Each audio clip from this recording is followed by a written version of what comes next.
compensation. I said, that's what I want to hear.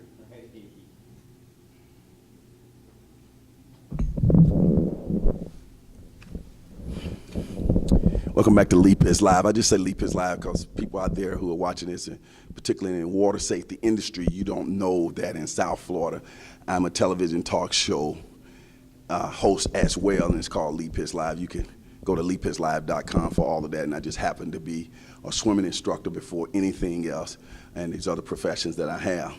Sitting right here with my little brother here, Shaun, and I've always admired Shaun from the first time I met this guy because he actually got me to do something that I just had no intentions of doing. I was just kind of, picking and choosing where I go and what I do, and not being under some kind of structure where I can't make decisions like I want to make them. But he convinced me to join the Aquatics inaugural board for the diversity in aquatics when he was in the early stages of thinking about how he was going to put it together. So I'm just thrilled that I accepted that invitation, and I've been able to participate. He's the person that everybody's been talking about, the CEO and the president of Diversity in Aquatics, and he has just done an outstanding job, and I want to compliment him here for history's sake on television. And the same demeanor that he has right now is that it always has been his demeanor: smooth, polished, handsome, and gets things done. Knows how to manage a bunch of people to keep everybody on the same page, because when you're in organizations, you don't need everybody looking alike, acting alike, and thinking alike. If you got an organization like that, you're going nowhere. You need various opinions, various thoughts, and then you make the final decision on what's best for the organization. So Shaun, I got my little soapbox in. Let me get a chance to talk to you. Hey man, here it is now, 2017. We started on this journey, I think around, 2012, 2013?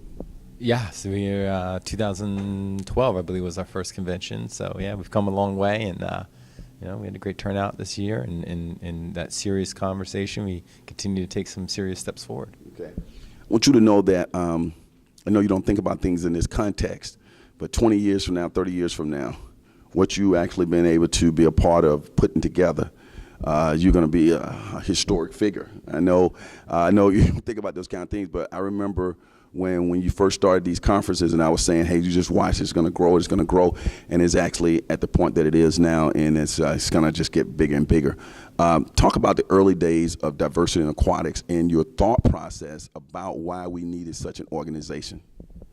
Well, when we first started, I think that we knew that a lot of people were doing a lot of great things around the country, and wanted to capture that for a number of reasons. The first being that we thought that everybody should be talking to each other. We're like, you're doing this here, you're doing this there. And then to start to dismiss the stereotype that nothing was going on. We knew a lot was going on in a lot of different cities. So it was really to highlight that and connect people was the beginning of it, to make sure it's there. Dismiss the myth and the stereotype that there are no swimmers of color, no black swimmers, no Latino swimmers, or sailors, or divers, or scuba divers. And we knew that to just not be true. So we thought one of the steps would be, A, connect people, and B, show the world that we were in the water and we're doing things, and there were programs that were available to the youth throughout the country. Well, what's a young guy like you? I mean, you were even younger back then, even having that kind of vision. What is there some moment, that happened? You moving about and bumping into various people. How does one even do that? I didn't even think in those ways. I can't take any credit for it. I was inspired by like you and Ken and all the people who were doing great things. So I think it was less of me, if anything, I was doing more so of like being in awe of the different programs that I was seeing. And again, back to that point, was like, hey, let's connect, and that's kind of cool. And Jason Jackson, who's the co-founder, was really, that concept, and he had had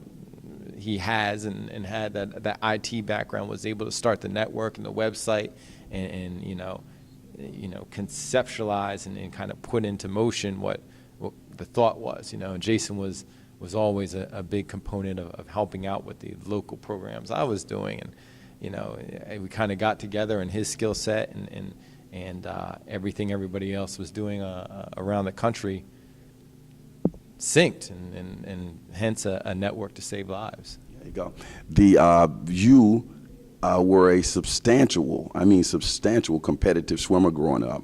And my understanding from talking to other people and talking to you, you had little basketball skills, but you chose to go swimming. When you look back at it, right choice? Right choice. Yeah, I think so. I think I always had that affinity for the water, and it's like I'm just joking about little skills because people who know me know I play a little ball too.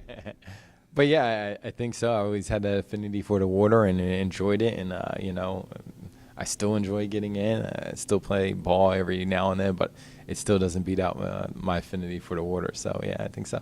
Yeah. So many organizations showed up today, so many partners and so many future partners and so many alliances. And of course, the American Red Cross was here in a huge way. Big shout out to Connie and Kathleen and Floyd, right? Yeah. Of the American Red Cross. I know you guys are looking at that back at the headquarters, and we appreciate all the great work that you guys have done, and we're looking forward to furthering that partnership. Talk about the partnering with the American Red Cross and what that does for the economies of scales and building upon spreading that message even more. Right. Well, American Red Cross, obviously the brand speaks for itself. They've been doing this for 100 years, and the partnership and us combining just, it just highlights both organizations' efforts. We're in the diverse community. We have a bunch of diverse aquatic professionals and other professionals who are reaching diverse communities, and that's a community that they also hope to target some more. So it just made sense. It's a good fit, and we're, I think, both enjoying and pushing each other to do better and go further. So it's perfect. It's perfect. It's working. Speaking of diverse communities, yesterday, Friday, Diversity in Aquatics brought its reputation to bear in a diverse community over town, recommended by the superintendent of the Miami-Dade school system. And we went down there and worked with about 85 children. I saw you there observing everything. You had a big smile on your face. Educate our viewers about that and how significant that is for hands-on. It's crucial. That's what we do. So it's one of those things where we have this convention and we want to make sure that every chance we have, we get it. We go and practice what we preach. So we're out there. We're in the community. We're teaching water safety. We're getting kids safer in and around the water.